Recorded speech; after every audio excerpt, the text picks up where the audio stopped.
très belle histoire authentique que raconte le Rav de Tzemach Haim Sonnenfeld. Qui est le Rav de Tzemach Haim Sonnenfeld Zatzal? C'est un très grand tzaddik qui vivait ici à Yerushalayim il y a environ 150 ans. Il était le premier président du Badatz. Le Badatz, d'accord, le Beit Tzedek, la Haïda Haredit, c'est lui qui en était le président. Très grand tzaddik, j'ai beaucoup d'histoires à raconter à ce propos. Je vais raconter une histoire que lui raconte. Lui, il était orphelin et il est originaire d'Hongrie, de Pressburg, en Hongrie. Pressburg, c'est une grande yeshiva. À l'époque, le Tam Sofer était dans cette, enfin, quelques années auparavant, c'est lui qui a fondé cette yeshiva.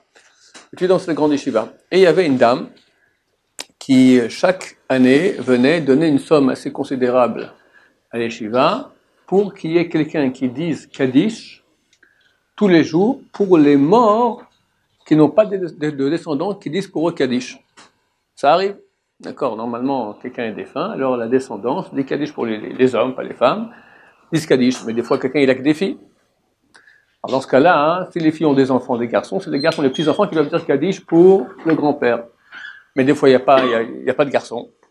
Ou des fois il y a des garçons, mais ils ont quitté la voie de la Torah, et eux ils ne savent même pas ce que c'est Kaddish, dans quelle langue ça se dit, etc. D'accord. Donc, elle a fait une grande mitzvah, comme ça, quelqu'un qui dit Kaddish pour toutes les âmes dont les descendants, ou qui n'ont pas de descendants, ne disent pas Kaddish, ou qui n'ont pas de descendants.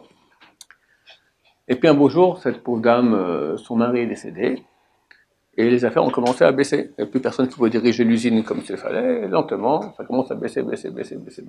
Elle commence à baisser aussi les sommes, puis un beau jour, il n'y a plus d'argent. Non seulement il n'y a plus d'argent, puis en plus, elle a maintenant deux filles qui sont arrivées, deux filles orphelines, d'accord, orphelines de père, qui sont arrivés à l'âge du mariage, et puis il faut une dot, d'accord, il fallait une somme d'argent assez considérable pour le mariage.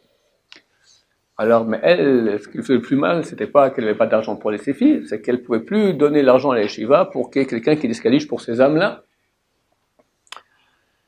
Alors, elle est allée voir à la yeshiva, elle a réuni le Rosh Yeshiva avec le comité de direction, elle a dit, je vous en supplie, vraiment, j'ai pas d'argent maintenant. Hachem, j'espère que ça ira mieux plus tard, je m'engage. Continuez maintenant à que la personne dise le Kaddish pour toutes ces âmes-là, et moi je m'engage que si ça va mieux dans ma situation, je vous donnerai, rembourserai aussi pour tous ces mois ou années, ou toute la période où je n'aurais pas payé. Évidemment, les Rosh Yeshiva ont été extrêmement touchés par cela, ils n'ont pas de problème, on continue. Ok, elle descend de la yeshiva, elle va dans la route, du coup il y a un monsieur qui vient, extrêmement vieux, avec une grande barbe blanche, très très honorable comme ça, et lui dit Shalom, quand Shalom. Il dit, tout va bien chez vous? Oui, enfin, qu'est-ce que vous voulez? Dites-moi, comment va votre situation financière? Alors, elle commence à raconter, bon, mon mari est décédé, l'usine, lui, l'a fermé, maintenant j'ai deux filles que je dois marier, j'ai pas d'argent. Écoutez, combien il vous faut pour le mariage de vos filles? Et pourquoi vous posez la question? Dites-moi, comment vous avez besoin? Peut-être j'ai une idée. Alors, elle dit, bon, il faut, je sais pas, la somme à l'époque, d'accord, on va dire 30 000 euros pour marier minimum, d'accord, 30 000 euros, deux fois 30 000, 60 000 euros. Il sort un chéquier, 60 000 euros, comment vous appelez? Regardez, je vais signer, mais à la banque, c'est une somme qui est considérable, donc peut-être aller demander qu'il y ait deux témoins ici, trouver deux témoins, peut-être dans la yeshiva ici, qui voient que c'est bien moi qui ai signé. Alors la dame, elle ne comprend pas ce qui se passe, elle monte vite à la yeshiva, elle prend deux bachouvrim là-bas, venez, soyez témoins. Le type, voyez, regardez bien aussi ma face, si jamais on vous demande qui je suis, ça, regardez bien qui je suis, je signe, et je vous signe aussi sur un papier à vous, voilà, pour que vous puissiez reconnaître ma signature. Et donne le papier aux deux témoins. Bon, elle est toute contente, elle comprend très bien qu'est-ce que c'est ce truc-là. Le lendemain matin, elle va à la banque, et elle va au guichet, elle monte le chèque, l'employé voit ça, il dit, ne bougez pas, il va voir le directeur, il voit ça, il tombe dans les pommes. Hop, tout le monde va sur, prenez-la, mettez un garde, c'est pas normal, peut-être il y a sûrement ici c'est un faux, quelque chose, etc. Bon. Le directeur se réveille, il dit faites-la entrer. Il dit qui vous a donné ce chèque? Elle dit hier je sortais de la yeshiva, venait un monsieur très vieux comme ça, très très beau, avec une grande barbe comme ça, et il m'a demandé ma vie, qui, quoi, comment, il m'a fait le chèque. Est-ce que si je vous montre une photo de quelques personnes, vous pouvez le reconnaître entre ces personnes? Oui, bien sûr.